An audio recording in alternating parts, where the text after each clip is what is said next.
finally, a beautiful warm day in California. Yesterday was cold. It was weird. Cold during the day, windy, rainy-ish, and then at night was perfect and warm. So strange.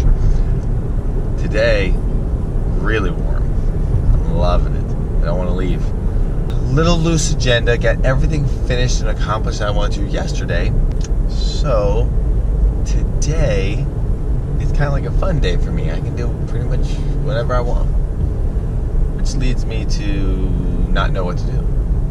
But I'll figure something out. I always do. I'm thinking maybe like a nice hike, or at least spending a little time with George just to kind of like reconnect with him and see what he's doing. And then from there, we'll see what happens for dinner. Probably going to stay one more day or so in California before heading back to AZ.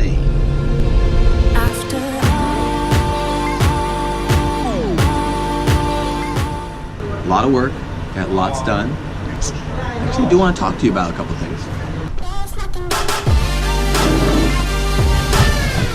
So, let's chat. Yesterday, I sat down with a tax accountant, George's tax accountant, and we talked about a whole lot of things that I really didn't understand, but merging an LLC, merging a C corporation, and how difficult that is. And when you set up a joint account, like the subdivisions of that, like how much money he can pull out, how much money I can pull out. See, when you start a joint bank account with somebody, that's like starting like a marriage with somebody. I mean, you're connected to that person. And what's crazy is just like when you marry somebody who has a lot of debt, you can absorb their debt. You basically take that on. The same kind of thing. I can absorb his liability. So if he hurts somebody or throws a club and hits someone in the face, they can come after me because I'm obligated to him because of this business partnership. So a business partnership is almost like a business marriage, and that's what they should call it. So that was very unappealing for me. I've kind of I stiff arm marriage a lot, and I guess I stiff arm business marriage too. And one of the reasons why is because of some of the unfairness that comes out of that. I mean, there's a lot of, you get some tax breaks too, but there's definitely some issues that can come of that. And I mean, I like us being two separate entities able to leave at any point in time. And if I want to do that, I have two options. I can work under something called status quo, which is just literally a handshake, and hey, we're doing business together, and even if we make a lot of money, we're still just on this handshake is what we're going to determine all of our rules are set as. It's pretty scary, actually, especially if a lot of money comes into play, because greed is always a factor, right? The other option, other than a status quo agreement, is to actually have a contractual agreement where you actually sign contracts and you guys are bound to each other, but through a contractual obligation. You've basically said, hey, listen, this is all the details of our agreement. And I can see why this is so valuable, because people love knowing what their jobs and tasks are. And if it's written out in a contract, you know exactly what's expected of you. Just like you're at a job and you're a waitress, you're always waiting tables. If all of a sudden, like, the dishwasher breaks and they need you to go back there and wash dishes and fix the dishwasher, you're kind of like, I can't even do that stuff. I don't even know how to do this. It's beyond not necessarily your knowledge or your know-how, but it's beyond what you were expected to do. So contracts really stipulate all the expectations and put it out on a piece of paper for you to look at, which is really, really helpful. And I've always kind of been afraid of contracts, and I think that's because I don't know what they are. And I've always been afraid to approach somebody with a contract because I think that they're gonna stiff arm me because I would stiff arm them. But it's funny, the more business savvy I get and the more I involve myself with business relationship partners, they get it. They're completely comfortable. In fact, they won't want to do anything unless there's a contract in place. So I'm starting to learn a lot about contractual law and getting a hang of it. And I'm excited to see where I'm going to be in a year as I'm growing this business and scaling. I know zero about business. I didn't go to entrepreneurial school. I didn't go to business school. I didn't do any of that stuff. I was an anatomy and physiology major. So to learn all this stuff is really cool because I'm, for the first time, experiencing new things. And I'm learning and I'm growing and I'm making huge mistakes and expensive ones. But I mean, it's so exciting, and I'm really excited because I'm learning one small little system inside of this big, huge world. And that system is contracts and business and angel investors and all these kind of like crazy little systems that are already in place, but I just never knew about them. So it's interesting. I always encourage anybody to read that, read a book like Rich Dad Poor Dad or How to Start Your Own Corporation or something like that, because those are really cool books and they just tell you exactly step by step how to do it. And it's even cooler to read it and then try it. So I always encourage people to have their own company because it's always to your advantage rather than being an employee. And it's not, a company is not this big huge building. It's just it's a file like this with just papers in it. Now I'm a corporation, legally, just because I have papers. Now I'm an LLC just because I have a few papers. It's not as intimidating as people make it seem. So I just always encourage you to kind of do a little research and maybe start your own company, start your own business, and make sure that you legally get everything squared away rather than doing it kind of like I did and then a year later kind of coming back to try to fix everything. It's easier to get it up. But what it means is that one maybe kind of got a little bit scuffed up, but all my others are the T's are crossed and the I's are dotted, and it's really cool. So I just wanted to share with you guys. It went well. G Swing Tips, George and I kind of we found a mutual ground. Business partnerships is always about, hey, can I actually work with this person, and how can we do that? How can we make this work for the exchange of money for the larger purpose of creating a living for ourselves? And much like you would for a marriage, like how can we make this work for the betterment of our family and our children? So same kind of thing. We worked through a few things, little bumps in the roads, kind of maybe a few disagreements on stuff, but ultimately I'm very pleased with what we've settled on, and I think he is too. He feels a lot more comfortable. He'll have a lot more access into the back end and to see what's going on back there, because I think that he just felt like he didn't really know what was being exchanged monetarily. Yeah, I'm excited. Like it's a lot of cool things happening, and I'm looking to continuously grow this and just expand this ideology of online training and courses and bringing people's skill sets and their passion to the forefront. If you have a skill and you want to teach someone about that, let's do this. Let's put it out there for the world to maybe purchase or maybe not even purchase, maybe just to give back and give for free. And that's the cool thing about these courses. I'm able to do that, and sometimes I charge for them, and some of the courses that I have out there are free. So really, really cool. I'm excited about that. And it's not always me in your face. It's these people that I meet across my path and along my journey who I just think are very captivating, and I want to share their message and their story. And so I put them on video, and I get to share that message. And I really couldn't imagine a better life or even a better way to make a living by giving back and helping people. I'm so excited about this. When you win a Masters victory and that's your dream, the saddest day is the next day, because you got it. Now what? There's a lot of now what's in my life.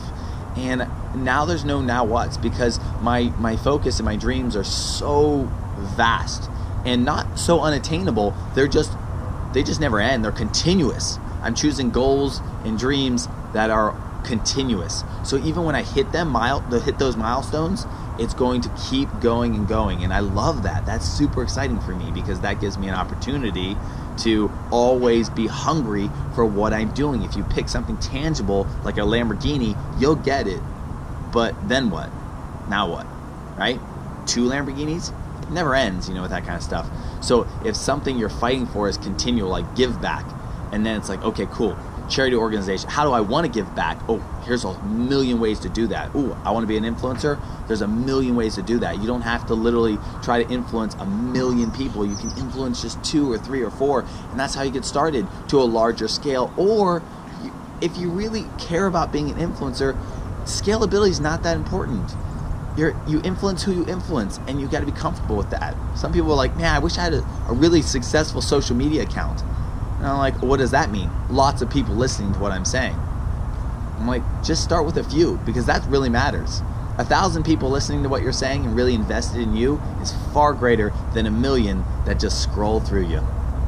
Okay, thoughts for the day. I got to go take some pictures of George, and then I think I'm going to go for a workout. It's been about a month.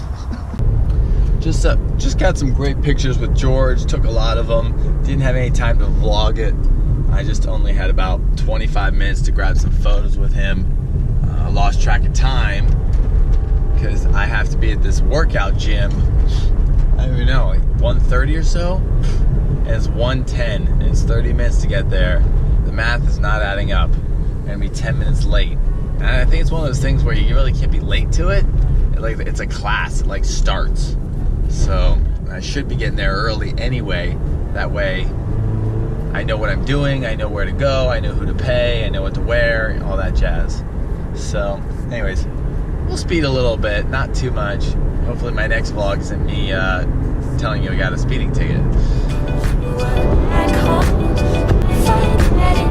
So I'm here, but nobody else is here. I don't know if I'm at the right place. Like those golfers on the PGA Tour primarily.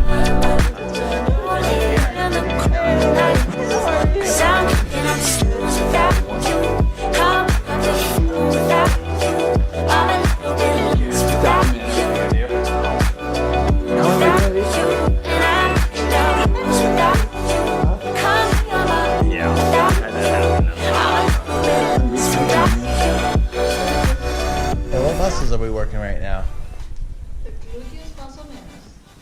Gluteus muscle minus. Yep, that's exactly what it is called.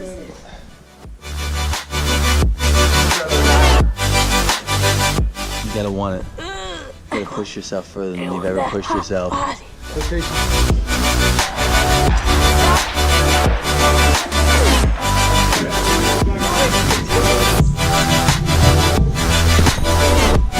So, truthfully though, I lifted weights, I got really, really big, and that was all that I cared about. Got in a motorcycle accident, lost all my muscle mass, could barely walk, only wanted to be able to walk again.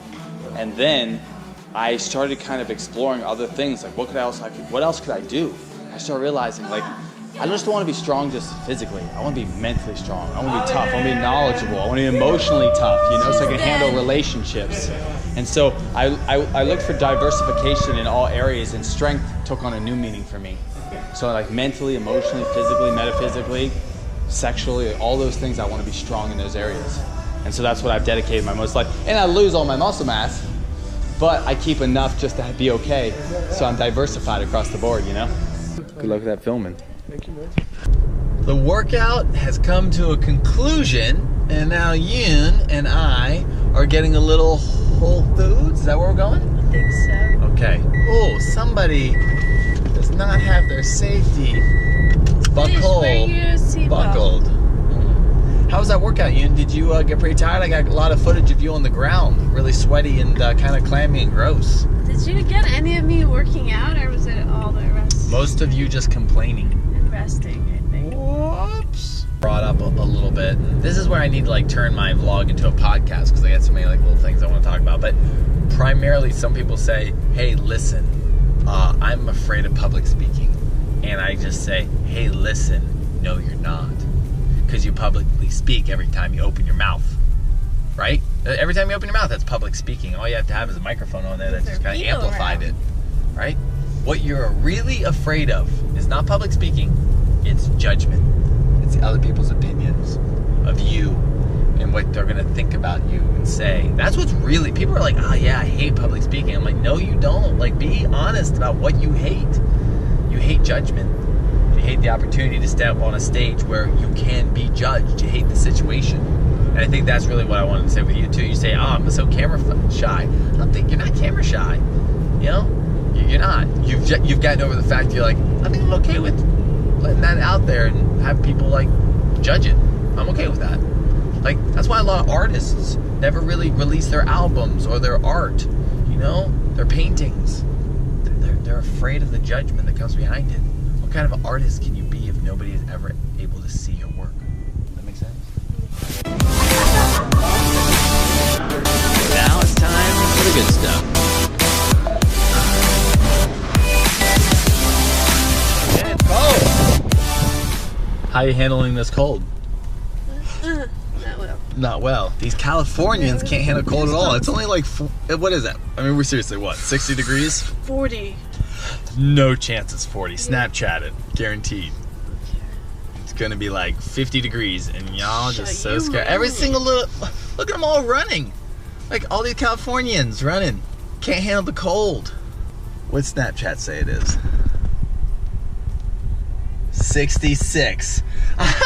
I told you, 66. It's feels almost more 70 like degrees. 46. Almost 70. This is That's why wrong. you guys you could never survive in the world. If there's ever an apocalypse, you guys, the Californians will be the first to die. You guys are the weakest. You know, New Yorkers, they'll dominate that war. They're tough. I have no idea how to get into this hotel. It's the Beverly Hills Hotel. I have no idea how to get in there. I'm in like the back area of some service place. What? I don't understand. It's really nice. Even like the back part where like the housekeepers are pushing like these big bins of sheets. Even that's really, really nice. That's nice. There it is. Boom. Dr. Seuss. Oh shit. What is that? Thank you. Get your hair, because I don't know if I'm going to have another time to get it. Put it in the light. Come closer. Oh, I have my lights. You need No, light? just move No, it. I'll give you Just light. move forward. No, I'll give you light. Oh, man.